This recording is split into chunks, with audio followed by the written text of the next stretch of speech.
मन अगर इटली का है तो कभी समझ में नहीं आएगा। हमने मान्यवर ने कहा था कि अयोध्या में जितना हो सके उतना जल्दी राम मंदिर बनाएंगे और 22 जनवरी को वहां पर राम लल्ला विराजमान होगा। अभी ओवैसी साहब हंस रहे हैं।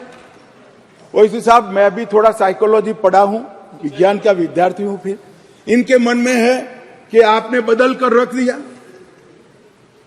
मान्यवर, मैं कहना चाहता हूं, हमने राजद्रोह की जगह देशद्रोह की स्थिति रखी। ये कानून जो बनाए थे, ढेर सारे लोगों ने कहा, कुछ सांसद मुझे पर्सनली भी मिले, वो समझ ही नहीं पाते थे कि फर्क क्या कर रहे हैं। मैंने कहा कि ये सब आपको समझना है तो सबसे पहले चैप्टर को समझिए। चैप्टर की अनुक्रमणिका देखेंगे तो ही मालूम पड़ जाएगा कि ये कानून इस देश के नागरिकों के लिए नहीं बने थे, कानून अंग्रेजों की राज की सुरक्षा के लिए। मान्यवर, अभी जो कानून हम रिपील करने जा रहे हैं वो कानून में मानव वध और किसी महिला के साथ अत्याचार, उसके पहले सरकारी खजाने को लूटने की सजा, रेलवे की पटरी उखाड़ने की सजा और ब्रिटिश ताज के अपमान की सजा को रखा गया था। मानव वध तो बेचारा 302 नंबर पर बैठा बैठा अपनी राह देख रहा था। सुरक्षा प्रायोरिटी क्या थी? मानव वध नहीं थी। किसी महिला के साथ हुआ दुर्व्यवहार, अत्याचार को न्याय दिलाना नहीं था। प्रायोरिटी खजाने की रक्षा था, रेलवे की रक्षा था और ब्रिटिश ताज की सलामती रखना प्रायोरिटी थी। अब ये पूरा का पूरा बदलकर सबसे पहले महिलाओं और बच्चों के विरुद्ध को अपराध को प्रायोरिटी दी गई है। मानव शरीर पर प्रभाव डालने वाले विषयों को प्रायोरिटी दी है। उसके बाद में देश की सीमाओं की सुरक्षा को प्रायोरिटी दी है। उसके बाद में सेना, नौसेना, वायुसेना के संबंधित अपराधों को लिखा गया है।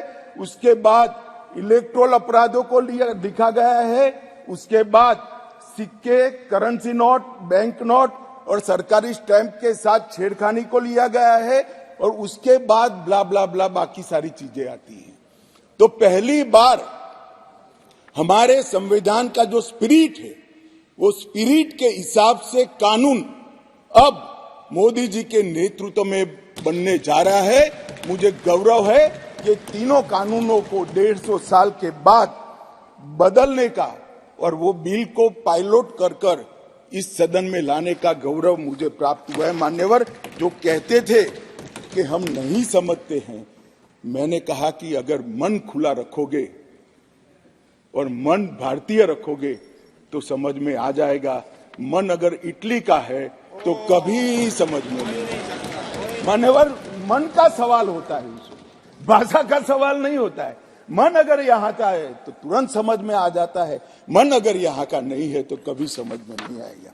मैं आज इस सदन को कहना चाहता हूं कि 2014 में नरेंद्र मोदी सरकार आने के बाद, एक लंबे अरसे बाद, अटल जी की सरकार ने भी ये प्रयास किया था, परंतु एक मिलीजुली सरकार थी, कई प्रकार की इसमें कठिनाइयां भी आती थी, मगर लंबे समय के बाद 2 बार इस देश की जनता ने ऐसी सरकार चुनी जिस सरकार ने अपने पूरे मैनिफेस्टो को अक्षरशः लागू करने का काम किया है और जिस मैनिफेस्टो को मैंडेट किया था इसको लेकर फिर से जनता के सामने जाएंगे। हमने कहा था हम धारा 370 और 35 से हटा देंगे, हट गई। हमने वादा किया था आतंकवाद, उग्रवाद और के खिलाफ जीरो टॉलरेंस की नीति सरकार बनाएगी और सुरक्षा कर्मियों को फ्री हैंड देंगे। हमने दिया। इसके कारण 3 हॉटस्पॉट, जम्मू कश्मीर, वामपंथी उग्रवादी क्षेत्र और उत्तर पूर्व में हिंसक घटनाओं में 63% की कमी आई है और मृत्यु में 73% की कमी आई है और पूर्वोत्तर से 70% से ज्यादा क्षेत्र से अपसपा को हटा लिया गया है। जिन्होंने अपने एजेंडा में रखा था कि हम अपसपा हटाएंगे, वो ऐसी स्थिति का निर्माण नहीं कर पाए।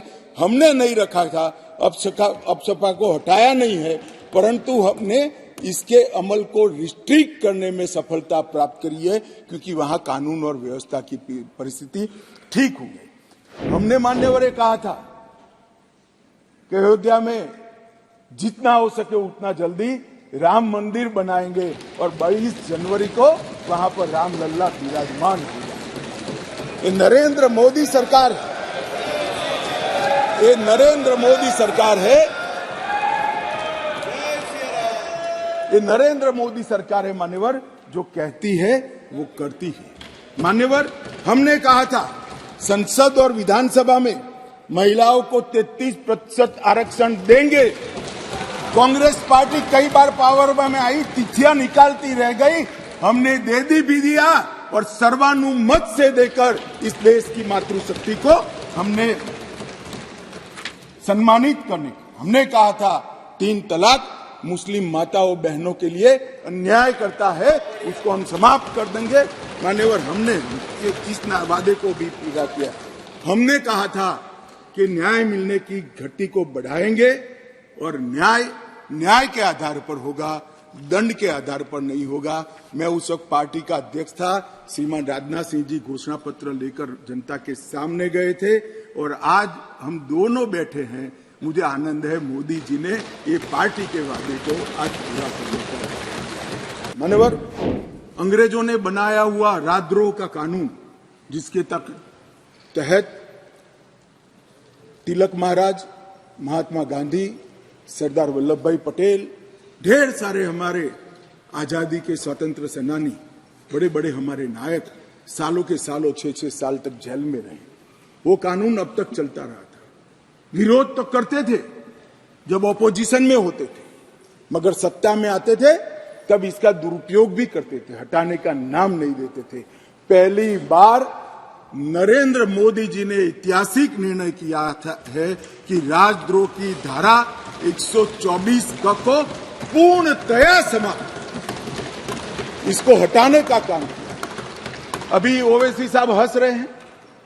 ओवैसी साहब, मैं भी थोड़ा साइकोलॉजी पढ़ा हूं, विज्ञान का विद्यार्थी हूं। फिर इनके मन में है कि आपने बदल कर रख दिया। मान्यवर, मैं कहना चाहता हूं, हमने राजद्रोह की जगह देशद्रोह की स्थिति रखी। अब ये देश आजाद हो चुका है, लोकतांत्रिक देश है। शासन की टीका तो कोई भी कर सकता है, किसी को भी करने का अधिकार है। इसके लिए इस देश में अब किसी को जेल में नहीं जाना पड़ेगा, चाहे हमारा शासन। मैं फर्क समझाता रहा हूं, जो बड़े कटाक्षमय तरीके से ओवैसी साहब हंस रहे इसलिए, मगर इस देश के खिलाफ कोई बोल नहीं सकता, इस देश के हितों को कोई नुकसान कर नहीं सकता। इस देश के झंडे, इस देश की सीमाएं, इस देश के संसाधनों के साथ अगर कोई खिलवाड़ करेगा तो निश्चित रूप से उसको जेल में जाए और जेल में जाना चाहिए। मानिए, ये हमारी सरकार का थ्रस्ट है। इस देश की सुरक्षा किसी भी की सुरक्षा से सबसे ऊपर होनी चाहिए, सुप्रीम होनी चाहिए, सबसे पहले राष्ट्रपति। इसलिए जो लोग राजद्रोह हटाकर हम देशद्रोह की धारा लाए हैं, इनको अपने विचारों के कपड़े पहनाने का प्रयास करते, इसलिए मैं इस पर डिटेल में बात करता हूं। मान्यवर, आईपीसी 124C, उसमें शब्द प्रयोग था सरकार के खिलाफ की गई बात। मेरी बात ध्यान से सभी सदस्य सुने। अंग्रेजों ने बनाए हुए कानून में लिखा था 124C, सरकार के खिलाफ की गई बात। बीएनएस धारा 152 जो इसकी जगह आई है, भारत की संप्रभुता, एकता और अखंडता को तोड़ने वालों पर इस धारा का उपयोग है। वहां सरकार शब्द प्रयोग है, यहां देश है, भारत शब्द प्रयोग है। आईपीसी में आसन या प्रयोजन की बात नहीं की थी। किस उद्देश्य से आप बोलते हैं, किस उद्देश्य से करते हैं, इसकी बात ही नहीं की। करना ही काफी है। हमने इसमें देशद्रोह की डेफिनेशन में आशय की बात करी है, उसका उद्देश्य क्या है, उसका आशय क्या है, इसका महत्व है। अगर उद्देश्य देशद्रोह का है तो इसको कठोर से कठोर दंड मिलना चाहिए, और उद्देश्य अगर शासन का विरोध करना है तो उसको दंड नहीं मिलना चाहिए, उसको वाणी स्वतंत्रता का अधिकार है। अब घृणा और अवमानना, शासन की अवमानना, शासन की घृणा करना, तिरस्कार करना, इसको हटाकर हमने शब्द प्रयोग क्या किया है? सशस्त्र विद्रोह, विध्वंसक गतिविधियां और अलगाववादी गतिविधियां शब्द प्रयोग। और अगर कोई कहता है सशस्त्र विद्रोह, बम धमाके, गोलीबारी और विध्वंसक प्रवृत्ति करने के बाद भी कोई जेल में नहीं जाना चाहिए, तो मैं इस विचार से इत्तेफाक नहीं रखता हूं। ये जेल में जाने ही चाहिए, सजा होनी ही चाहिए। इस देश में किसी को यह अधिकार नहीं है। इस देश में न्याय प्राप्त करने में सबसे बड़ी बाधा है तो गरीबों के लिए तो आर्थिक बाधा है, मगर हमारे संविधान ने इसकी योजना बनाई। गरीब से गरीब व्यक्ति को शासन के द्वारा वकील भी दिया जाता है, न्याय भी मिलता है, परंतु न्याय मिलता ही नहीं। कल ही मुझे माननीय रक्षा मंत्री में बिल पेश कर रहा था, बता रहे थे 2003 में कोई एक्सीडेंट हुआ था, इसका साक्षी का सेवन 2023 में कल ही माननीय रक्षा मंत्री जी के साथ आया है। सजा कब होगी वो तो अभी किसी को मालूम नहीं। मानिए सालों के सालों तक तारीख पे तारीख, तारीख पे तारीख, तारीख पे तारीख पढ़ते रहते हैं।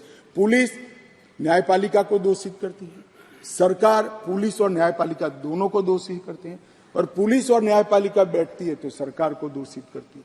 सब एक दूसरे के पीछे कानून का सहारा लेकर। हमने इस कानून में ढेर सारी चीजों को हमने स्पष्ट कर दिया। मैं इसको बहुत बारीकी से बताना चाहता हूं मान्यवर, क्योंकि ये समझना कानून बनाने वालों के लिए बहुत महत्वपूर्ण। मान्यवर, पुलिस द्वारा दंडित कार्यवाही, सीआरपीसी में कोई समय निर्धारित नहीं।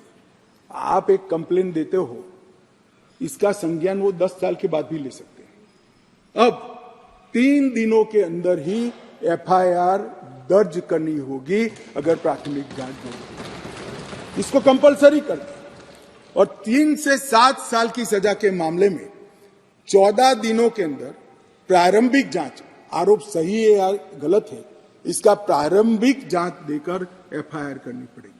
तो ज्यादा से ज्यादा आप 14 दिन तक प्रारंभिक जांच कर सकते हो, और छोटी सजा है तो 3 दिन के अंदर ही एफआईआर रजिस्टर करनी पड़ेगी। सबसे पहले न्याय में समय की कटौती यहां होगी।